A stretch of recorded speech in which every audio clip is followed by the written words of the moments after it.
Why was he chosen as the guy to replace Bob Stoops? I think there's a lot of reasons that went into it. I think first and foremost, when Lincoln Riley showed up at Oklahoma to be their offensive coordinator 2 years ago, I know a lot of people told me that within weeks or months, people there were saying this guy's going to be a head coach soon. But they all thought it was going to be somewhere else. They thought Stoops was their guy for the, next few years at the very least. So I think first and foremost, Oklahoma was in a way grateful that they could be the team to offer Riley that job, thinking that someone else was going to get there before them.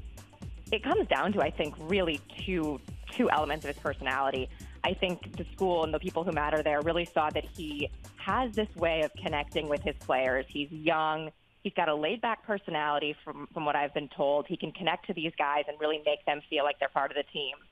But at the same time, he's got that intellect. He's got that student of the game. He's studying constantly. He's traveling to go see the Patriots and study their scheme. He's always going, always analyzing, always thinking about what comes next in terms of offensive innovations his team can work into their scheme. So I think between those two factors, which, a lot of coaches kind of have one or the other, and the fact that he has both those elements of his personality makes him pretty much an ideal candidate for a head coaching job.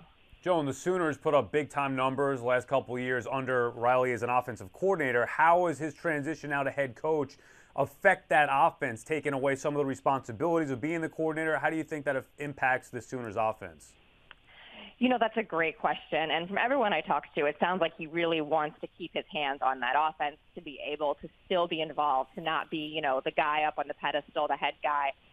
I think first and foremost, hiring Ruffin McNeil yesterday really helped in terms of guys who he's familiar with. His staff is going to be made up of a lot of guys who he's worked with, who he's worked for, guys who know what he's trying to do.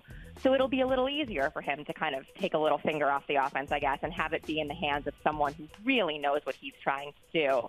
But at the same time, he's going to keep calling the offensive plays. That was some of the news last week. He really wants to keep a hand in recruiting, is what I've been told. He's apparently an ace recruiter, which makes sense. He's young. He can relate to these teenagers better than a guy in his, 50s or 60s probably.